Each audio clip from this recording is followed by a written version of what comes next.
hello, everyone, and welcome to ReGen Talks, where we believe that what you think matters, where we have conversations about difficult at times topics, but always important topics.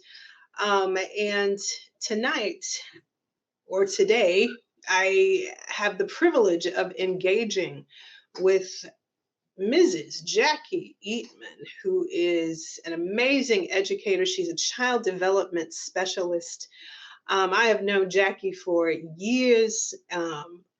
I appreciate her as a professional mentor, an educational mentor. I have always seen value. In fact, so much so that when she tried to retire,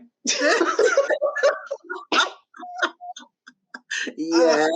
yeah, I was like, in Jesus' name, I ain't heard that. So it's like, I need you to continue to help to regenerate the thinking of the next generation to continue to engage parents, through what we do. And she was kind enough to continue to work with us and with the parents that we serve. So thank you so much, Miss Jacque, for coming this You evening. are very welcome. Yeah. There is much in the atmosphere right now regarding parenting. And I always enjoy when we just have a conversation. So that's why I wanted to talk to you about this. Some of the things that I have seen lately are concerning. And it's concerning for many different reasons. And just like everything else that's out there, when we talk about particular topics, there's always two sides, always folks. So I don't want to take a particular side or come at anybody. Actually, I think my MO is I kind of come at everybody because because there's usually something to be learned by all parties. You know what I'm saying? Who are involved in the conflict. Yes. And especially parent-child relationships, there's always something to be learned by both. Yes. Now, like the first thing, because we were laughing about this, Kirk Franklin. Yes. Yes. You have seen the video. We're not going to play that tonight, but I actually started laughing, I think, after I saw it too initially, because I was like, dog, I know why he got so upset. I know that he just lost it in that moment. Didn't judge him for it. We've all kind of been there, Yeah. What is your perspective on the apology that he made? That's where everybody's kind of like got two different perspectives. He came out and apologized for losing it like that. Yes, he did. Yes, he did. I was glad that he came out and he apologized. I think he did get caught up in the moment.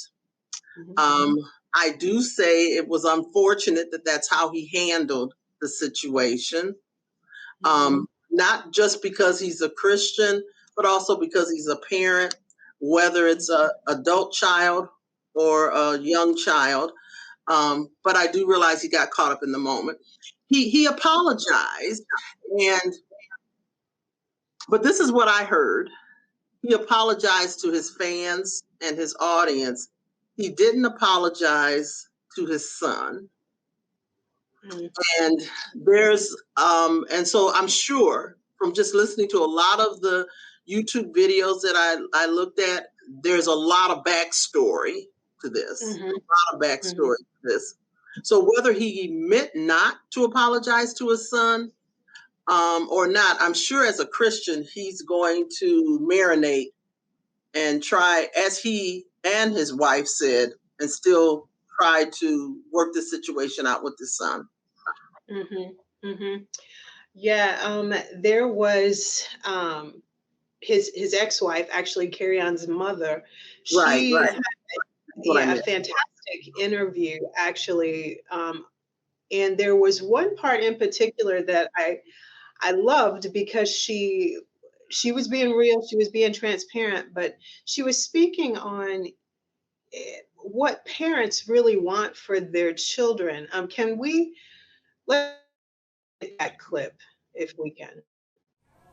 I'm not saying my son is not hurting from us being teenage parents. I'm not saying my son doesn't have a testimony, but what I am saying is you were not abandoned. No one abdicated their responsibility towards you. You are loved. You are loved, Carry-On Franklin. And I'll look in the camera and say that you are loved. We support you then, we support you now, we support you tomorrow. But there's a way to deal with it. And all we've tried to do as parents is work through the issue, get our son to a point of being a productive citizen in society, as well as having a good life.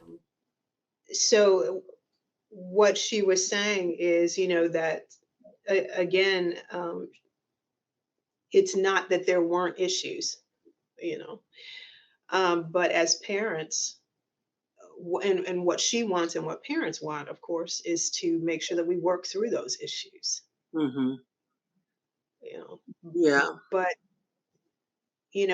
what I see is sometimes it's difficult for parents to admit that there's issues on both sides. Yes. Yes. Yeah. And we look at things through a different lens, depending on what our positions are and depending Hmm. on our age. And Hmm. so we like to think that at age 18, because Kirk Franklin's son is 33 years old, and we like to think at 18, boom, all of a sudden you're supposed to be grown, have the wisdom and knowledge and information that you need to conduct yourself as a reasonable adult. Well, Hmm. we know people in their 50s that aren't conducting themselves in that manner. 18 is Right. not magical at all, and we see things through different lenses. I Hmm. say, as I tell my nieces and nephews and my godsons and my son, that I don't think people get all that wisdom, or as I say, have good sense until they get to be 30. And then when they become 30, it comes in real slowly, where you start seeing from a different lens and you start saying, my mama told me that. My daddy told me that. You hear them right on your shoulder, telling you and whispering in your ear and saying like, dang, they did tell me that. And sometimes you don't want to hear it, but now not only do you hear it, but you believe it. Right, right. I mean that's right in line with the actual neurological development of the brain. It doesn't even fully mature. The prefrontal cortex here, that's the last part to develop, and Mm-hmm. that doesn't happen until on average mid 20s. Right. And that's when you finally connect the dots. You're not just running on impulse. Right. You're seeing the whole picture. Mm-hmm. And so it really matters what has happened up to that point, even as to whether or not you're actually processing Exactly. properly, which again is why we encourage young people not to engage in drugs or alcohol abuse, substance abuse, because their brains are still developing. And it's Right. very easy for something to negatively affect And how that's they the reason think. why they don't drive until a certain age. They don't vote until a certain age. You don't go to war until a certain age. Because as you said, that prefrontal cortex is still developing and Right. coming into being. But we often look at things in terms of chronological ages, but Mhm. there's a developmental age, and people Correct. are developmentally different at different ages. Remember, I had a cousin and a niece. They were both 12. One Mhm. portrayed herself as a 9-year-old still playing with dolls, and the other one portrayed herself as a teen putting on makeup and wearing eyelashes. So, Mhm. developmentally, your age can be one thing, 12, but you can portray yourself as a 9 or a 15-year-old, depending on where you're at. Right. Now, what would you encourage or remind parents to do to remind themselves of that developmental fact that you just said.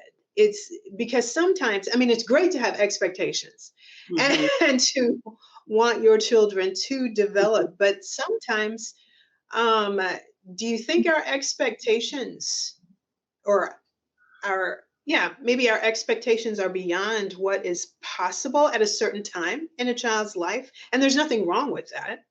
Right. But I think we have to have I think we have to have a point, a point that we can look at and say, okay, this is what my expectations are of this child when they're 4, when they're mhm, 9, when they're 15. I think you have to have a starting point at which, but you know, if you have multiple children, if you have 4 children, your first child at 12 may act differently than your third child at 12. And so even mhm, though we say this is our measuring stick because this is the chronological age, we have to parent all of our children differently because they all need something different at different points in time. Even if they're the same age, even if you're talking about twins that are the same age, they may behave differently. And so you have to mhm. give them what it is that they need. And I think that's our role as a parent to hone in on that. Now, what I've heard many who have commented on this Kirk Franklin uh, engagement with his son, um, in coming to support, to about how he engaged, it was always said, hey, that's just what you do. That's how it is. We Mhm. all got that. And if you can't take it, especially with our sons, that's we don't want them to be weak. They got to man up. And someone said, and I hadn't heard that in a minute, but they were like, sons get to a point to where they smell themselves, and so you got to make sure that you Right. show them, hey, I'm the king of this, and you got to be tougher.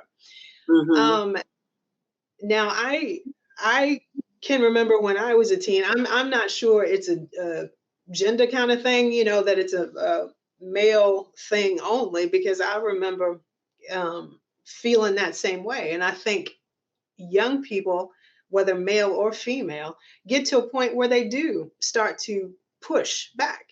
you know, Hmm. they do, Hmm. and, and that's a part of maturity and development and thinking and asking questions. Now, it doesn't mean that they're going to pick up a bat or they're going to cuss you out. I don't think that that's a part of it. I don't think Right. that's a natural part of it unless that has been a natural part of the environment. Eh, Right. I agree with you. You know, there's developmental steps that we go through in life, and people think that development again stops at 18, but in my training, development goes all the way up to until you die. I mean, there's certain mhm, stages of life that, you know, and then we start seeing it again as people get really old and we see them doing things. We don't look at it so much in the mid years, but there's certainly a lot of development that's going on between 25 and 65 as well too. But there's mhm, developmental stages that we all go through, and I think as teens, that's part of them growing up is to push back. mhm, And again, I would like for parents to know that, because that's kind of what they do in terms of growing up. You have to put boundaries. You have to put mhm, boundaries. Um, People often think from my parenting style that I let children get away with a lot, and they think that I tolerate a lot. I think my tolerance is higher, but I don't let them get away with a lot. I really don't. I absolutely demand respect, mhm. and that respect is a large part of it. But you can get the respect from them but still get them to behave in the way that you want them to behave as well too. And Right, right. I haven't heard the term in a while either, but smelling themselves, yeah, that's that's, that's what they kind of do. It's, some of it's a test, some of it's a test to see what they can get away with.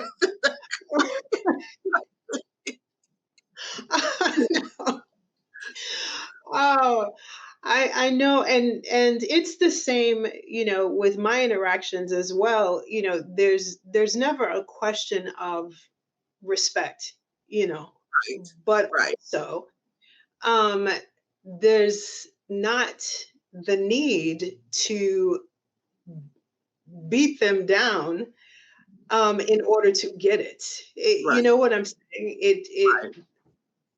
that is just not, and again, I don't think it's a male female thing, because there are some women who can throw down. I mean, who can just like Mm-hmm. go. Oh, definitely, definitely.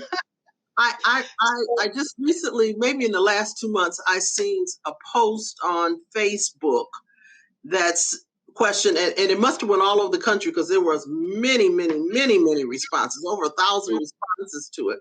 And the question was, as an adult, would you cuss in front of your parents? And the majority of those was no, no, no. And that was out of respect, out of Mm-hmm. respect. If your parent cusses at you, would you cuss back at them? No, no, no. And that's a respect thing. But I also think that parents should respect their children and not cuss at them as well too. I'm going to say again, Kirk Franklin, he must have had a moment. And as Yeah. people are saying, and I don't know Kirk Franklin. He could have lots of moments like that. I don't know. I don't know him. But I still think he could have handled that differently. But I know there's a lot of backstory to it. But even though kids won't curse at their parents, I don't think parents should be cursing at their children either. I agree. Well, that's what we teach when we are teaching, effective parenting strategies. If you want your children to behave in a certain way, we have to model that behavior. So Exactly. I totally appreciate though that he lost it, because we all can lose it. But I love the fact, actually, even though it was to his fans, and he was talking about how he didn't rep, in that moment because of who he is and what he represents. And I totally get that. And that's what we are called to do. You know, Mm-hmm. it happens, Mm-hmm. and it is not about, the saved people can't cuss. I heard people saying that, I'm like, Yeah. okay, I know that's not what we're talking about. And we may step into it, but there's a way that we respond when we step off the path. Mm-hmm. We Mm-hmm. say we're sorry, and we try to do something different that will bring honor to who we're supposed to be repping anyway. And that's what Kirk did, and that was awesome. That was awesome. Mm-hmm. Yeah. Yeah. So, all right, now there's Kirk, and then rest in peace, DMX. Mm. His story just broke my heart. Mm-hmm. I am thankful that he and his mom were able to um, reconnect, I guess, and try to work it through. But oh my goodness, even when you hear him or heard him still speak of it, you could see the The hurt pain. that was still there. Mm-hmm. And it started from, very early age. I've got a clip from an interview that he did with Dr. Drew. Let's take a look at him just, talking a little bit about his experience. Yes. Tell me about your childhood. How was it at home? Was your dad around? No. Dad gone? Yep. Yeah. Do you know your dad? I know him. I know who he is. You know. But he was not around when you were growing Not at up. all. Did you resent that? Somewhat. Yeah. Somewhat. And what happened with you and your mom? You said the relationship wasn't very good. Yeah, it wasn't really good. You wrote about, I guess in your book, you wrote about some abuse.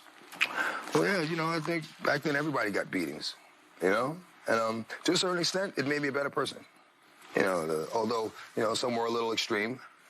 How bad did it get? It got pretty bad. Were you ever she sent had, to the hospital or anything? No, but there was plenty of days I couldn't sit down at school. Did you have to go get the switches yourself? Sometimes, yeah. What you know about that? We find out. Yeah, but she had set this. It was this 3 extension cords, and she braided it together. Sometimes we'd get it with that. That was rough. Yeah. The braided extension cord. Mm. I Mm-hmm. I read another interview that he did where he was talking about he was 6 years old and he had gotten up to get a drink of water because he was hungry.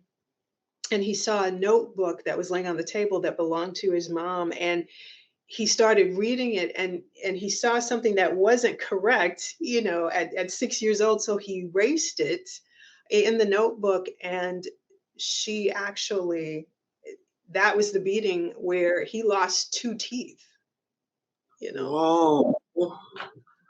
as a result of that. And not only, was he getting beatings from her, but others who were in the household. I mean, people that she was involved with, would beat him as well. And then the story he shared about being taken to a boarding school, I think he was 9 or 10, and thinking that they were just there for a visit, but then she just leaves him. Mm.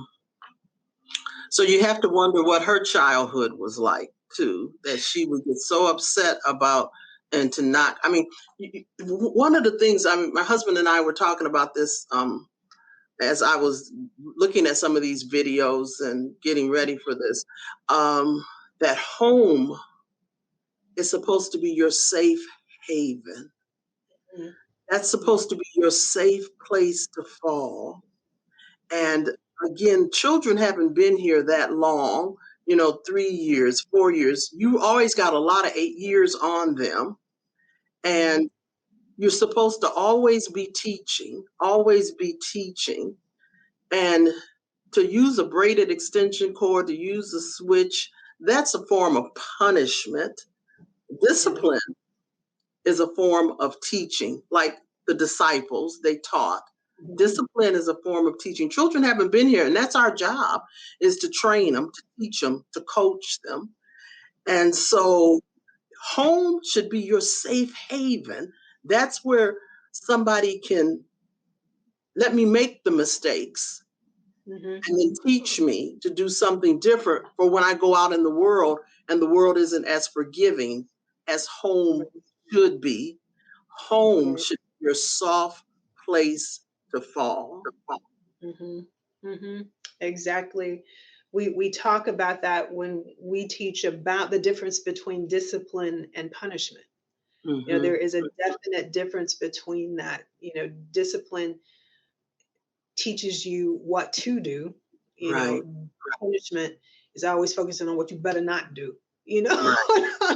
Right, because I'm the same thing when I'm teaching my classes. I say to parents, let's teach what to do rather than what not to do. So if children are running, I'll say to them, let's use walking feet or please walk, as opposed to don't run, and just getting ourselves in the habit as parents of saying what they should do instead of what they shouldn't do. Don't let the water keep running. Say, please turn the water off. So what we should be doing rather than what we shouldn't be doing. Right. That's good. That's good. I know in that interview he was talking to, he said that there was a broom that was used to beat him. So I just wanted to throw that in the arsenal also, along with the along with the rest of the stuff. Yeah, I remember when because he also asked him in there. He says with a switch as well too. And then Dr. Drew asked him, "Did you have to go out and get the switch?" And he said, "What do you know about that?" So I remember having to go get my switches, and that was just painful. And I would be saying the whole time I'm going to get the switch, I would say to myself, if you want to whoop me, go get it yourself, but you don't dare say that. But it's like, why do you? And you got to get the right kind of switch, because you had to get the one as opposed to something that was going to break.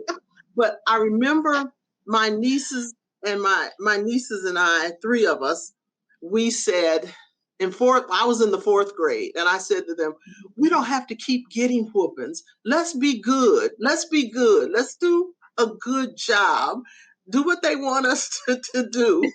And from 4th grade on, I didn't get any more whoopings. I didn't get any more switches. Wasn't true about them, but I didn't get any more because I made a decision. But Right. In 4th grade.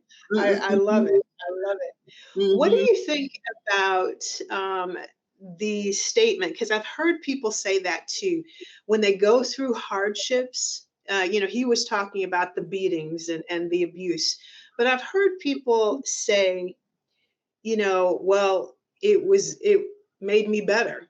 It made me a better person. I don't have any regrets about anything that happened because it made me who I am. What Well, do you think of that? if we're going to specifically looking at DMX as we are looking at right now, that is not how his life turned out. I mean, he even stated he's been in jail so many times he can't count them, and he's been in prison, and he's with drugs. There's another interview between he and his son, and DMX think he's been a good father, and his son thinks he's been a terrible father. So, when it makes you a good person, no, not so much. And then I'm not sure people are they're looking at it through a different lens, and they're not always evaluating the situation as it truly is, because people don't want to be in a position where they see themselves as being bad, however that's defined. But they, I don't think they always look at it to see how they turned out. I don't think they always look at it to see how they turned out. And then the other thing with the DMX situation, in that same video clip, it's on Dr. Drew's Life Changers. And what Life Changers is, it's like somebody's life is going wrong and they bring in somebody else who has a similar life to them. So maybe they can tell them what they've been through, and they won't have to go through it themselves again. So they want to make a life change. And I thought Dr. Drew did something really, really good. They had a hotel door, and he went through the hotel to a hotel room, and what he saw was 2 men arguing over some drugs or something like that, and one of them got shot. There was a young man, 17 years old, and they were trying to change his life, and they allowed him to go into that door, and he saw this reenactment of 2 men arguing about some drugs, and one got shot. And it's like, is this the life you want? So is that the life you want? Then you go into another door, and it's like, there's another way to do it. Then you go into another door, and there's another way to do it. So you could go into that next door, and it could be not showing that, but showing an alternative to how your life could be operating. And for this young man, it was going into the studio and doing rapping, which is a much more positive thing, music, than the drugs that he was involved in or the street life that he was involved in. And then you can have a third door. There's other ways, there's other choices. There's not just that one way to say that this is what happened to me and I turned out okay. What's turned out okay? I question that turned out okay. I agree with that. I think it's difficult for folks at times to say or acknowledge, yeah, I do regret this, because it makes them feel like they did something wrong, or that they're not, as strong or as good as they want to present themselves to be. But that's not what having regrets is about. Regrets means that you have taken a look back at what it was, and you've seen, oh, okay, something could be different, and it could potentially have been a little easier or a little or a lot easier. Yeah, that's it. That's it. A lot easier, a lot healthier. So yeah, I do regret that it wasn't like that, but that doesn't mean that I'm gonna sit there and be bitter or angry or hurt. It means that I'm gonna look at it and learn from it, and do something different, represent something different for the line that's coming behind me, for my children. Because I was in a conversation with a lady one time. It was a whole group of us, and we were talking, and again, we were talking about punishment and discipline. And she said, "Well, I put my children, and they came out okay." And she had 6 children, and just from past knowledge of knowing her previously, I knew 2 of her children that went to prison. I don't think going to prison means you turned out okay. Okay. Prison's always a bad thing, right? That's what I thought. But I'm really not sure with some choices that I see folks making.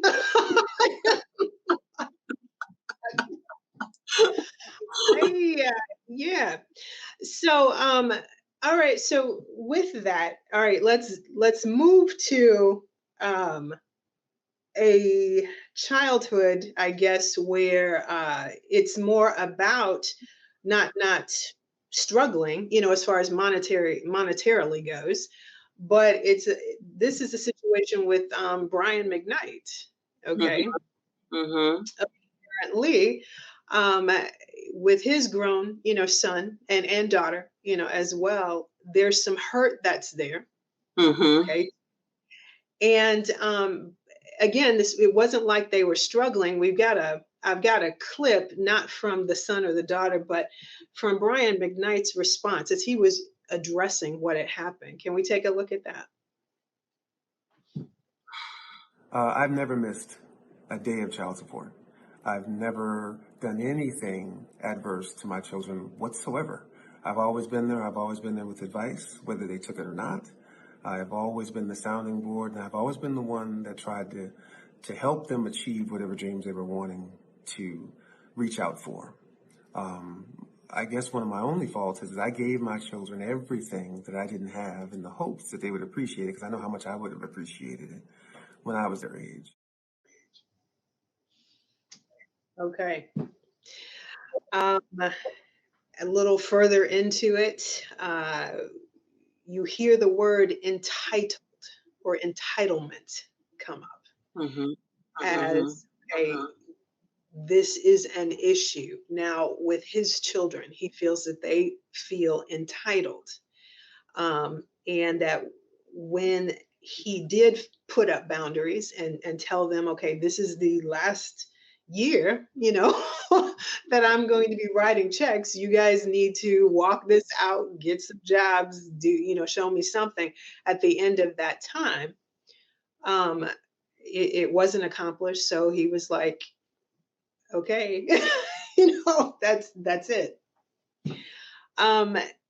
Yeah. And so the educator, I guess, or the rational thinker in me is like, okay, that makes so much sense. But then I'm not a child development specialist, but I do have empathy for children. And what I have read and what I have seen is hurt that those kids were talking about. That wasn't something that started when they were 22, 23. Exactly. It wasn't something that started when they're 30. It's something that they're still carrying from when they were younger. And so I just think it's very important that as parents, we always try to find the root of where that hurt, is coming from. Wouldn't you agree? Yeah, it kind of comes from, the word, when you said entitled, and that's the word that Brian McKnight used, that's also what Kirk Franklin is saying too about his son. Okay. So think of it in this way, where you've been giving your children, because you have been blessed to financially to be able to provide them with whatever it is that they could potentially want. And I'm sure their lives weren't like that as children. And so when you get older, you want to give to your children what you didn't have, kind of thing. That's often what parents say that they want to do. But I kind of equate it to, okay, I was working and I was making $100,000 a year. And now I have to take a job where I'm making $30,000 a year. my lifestyle is going to change. And so that's what I think those parents did. You know, they were giving. And then in Brian McKnight's case, he said he paid for everything for them for 2 years. He bought them an apartment. They had 3 cars that he bought before they were 21 years old. So you've been lavished with all of this. And then now you're going to cut me off. They had some bitterness there. You kind of have to, as you said, it starts with childhood and you have to move them along. I remember with my son, and this was certainly something that I really tried to intentionally drive into my son, that you have to be appreciative of what you have when you have it. And so I remember this is when Game Stations was coming out, and he had the I keep forgetting what they were named back then. PlayStation or Xbox, Yeah, PlayStation, Xbox. That kind of stuff. And so all the kids were getting them. My son was probably about 9, 10 years old. And I said, you can use the computer. They have lots of games on the computer. Play on the computer. And he didn't want to play on the computer and that type of thing. And so I didn't give it to him. Next Christmas, he didn't get it. Next Christmas, he didn't get it. And then my husband says, why can't he have it? I don't even understand why he have it. And the reason why he can't have it, because you don't get everything that you want. You have to want it. You have to work for it. You have to earn it. And it wasn't so much about him earning it for me. It was about, I think you have to have a longing for something so that you don't get into a situation where I paid for you for 2 years and everything, and now I'm just going to cut you off. When I did finally get him the Xbox, PlayStation, I'm telling you, he was so grateful. He was grateful. He just was ecstatic. He took good care of it. He put it away like he was supposed to put it away. He was extremely grateful for it. And so I need to see some of that gratitude for the work that I'm putting in so that you can have what it is that you can have. And I think that both Kirk Franklin and Brian McKnight's children don't have gratitude for the work that their fathers put in for them to have what it is that they put in. You have to give that stuff to them gradually. And I can name several incidents of my son being grateful for stuff that we gave him a car, when we gave him a laptop computer. We sent him to college without one because they said there was a lab right in his dorm. And so he goes without one. We think that he can use it. And he calls and he says, Mom, the lab closes at a certain time. He said, this is kind of like if you had to go down to the corner and use the pay telephone instead of having one right in your house. And I said, okay. Okay, I get it. But my point being is that I want him to always realize that just because you ask for something, it doesn't get handed to you. You have to earn those things. And right. I see that. When I heard that, though, I was thinking too that it's not just about the child support, or it's not just about the gifts. We know that we are wired to receive and give love in different ways. Mm-hmm. So perhaps, and that's great that those things were provided, mm-hmm. and that's what is being drilled into the heads of especially fathers. You need to be the provider, and if they didn't have a dad who was there, it's like, I've got to do this. This is what I'm going to do. Here's what you need. But we also know that, sometimes it's about quality time, spending time together. Sometimes it's about words. Words of affirmation. Sometimes it's about physical touch, hugs, high fives. Mm-hmm. Sometimes it's about acts of kindness, acts of service, helping out. Yeah, because I think men have been brought up to feel like that their role, and certainly in this society that we live in, that their role is the provider. And so we heard Brian McKnight say over and over again, he never missed a child support payment. He never missed a child support payment. So he saw that as his role in terms of being a good father. But yes, I agree with you wholeheartedly. It's that quality time. And sometimes it's asked for in different ways, which often is financial. but it means I just want to sit down and talk with you. I want that physical touch, that hug, that affirmation that I think that your other children are getting at home that I didn't necessarily get. But you have to realize we're talking about two men who are musicians and on the road, on the constant. So money may not be it. It's the time. It's the time. It's your time. Right. Each child is wired differently. And so understanding that, you may be able to save some cash. It may just be, hey, can we just yes. we just hang I'm out? on the road, but I'm bringing all these gifts home and everything that I paid for. It's like, save that money and just spend some time with them. That's it. Save it and let's just talk. Okay, listen to them, connect that way. And so I think there is, more to that conversation too. And I don't think that is weak. Learning how to really communicate, learning how to really speak and receive love. I don't think that weakens a person.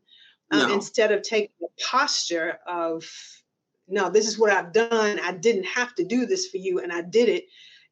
So this is it. You need to, respect me because of that. You don't need to push up on me about anything. And realize too that as adults, as our kids are still learning how to self-regulate, Yes. how to, you definitely set boundaries, but you also help to teach them how to regulate through example. Yeah, and I think Dr. Drew talked about that with DMX about self-regulating, and sometimes people don't know how to self-regulate, and so that's where drugs and alcohol come in, trying to self-regulate. It numbs me. It makes me feel better. Yes, that's it. He did. He talked about that right after that that snippet that we showed. He was talking because I think DMX asked him if he ever beat his kids. Right. Dr. Drew did. And Dr. Drew is like, no. And I've learned so much about the brain recently and how it's wired and how children, based upon their experiences, their brains form in a way that help them to cope with terror. You know what I'm saying? With fear, with hurt, with pain. And it's not a healthy thing. And so growing up in environments that are really volatile, folks think that tough love will make you tough. It'll make you strong because nobody's going to give you anything. I hear that too. And people say that with love, they think they are strengthening and empowering their children because the world can be tough. But like you said, the home is supposed to be that soft place where we are still building our children up. Okay? Not giving them a beat down or a tough beat down because I need to do it to show you what it feels like. So when somebody else does it to you, it won't be as bad. No. Right. It's kind of like, I mean, I have to keep going back to that. Our role is to teach, to train, and to coach, because that's why we keep our children in care for 18 years. There's some mammals that the animal is born and they have to get up, they're walking, and they have to run right off. Some of them keep theirs for 2 years. Some of them keep, but I think we're the only ones that keep our young for 18 years, that we're trying to raise them, and we're trying to raise them to be productive citizens, society, and we get 18 years to do that. But it's kind of like if you've been on a new job, and so you go in and they say, here's your job, do it. You need some training, some teaching, and some coaching, but yet we want children, what is that thing we say? You know better than that. Well, no, maybe they don't, because they haven't been here that long, and that's our job, to teach, to train, to coach. That's it. I love talking to you. Will you come back and talk to me again? Yes, I will. There's so much. Before I let you go, there is, I get questions all the time, because I oversee parent education, and I wanted to run something by you. I had a parent ask, she asked, why does my 3-year-old always need my attention every time I get on the phone? Why can't I have a conversation on the phone without my 3-year-old, always pulling on me or saying, Mommy, I need this, or crying or whatever? I can't have a conversation. Okay. How would you instruct her to set some boundaries? Okay. So, it's not that your 3-year-old needs your attention every time you get on the phone. The 3-year-old needs your attention all the time.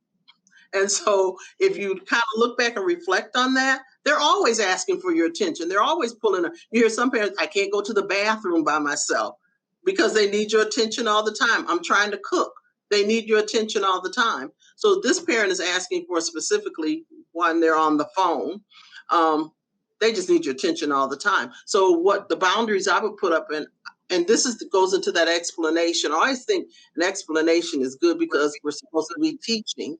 So I would say to my child, my 3-year-old, that when mommy's on the phone, that means I'm talking to another adult and you shouldn't bother me. You need to wait until I get off the phone and then you can talk to me. Now, you might have to teach that lesson 2, 3, 4, 5 times, but eventually they will get that. And then sometimes what I do is I have a signal. Like, let's say you're talking to another adult and the child is pulling and tugging on you.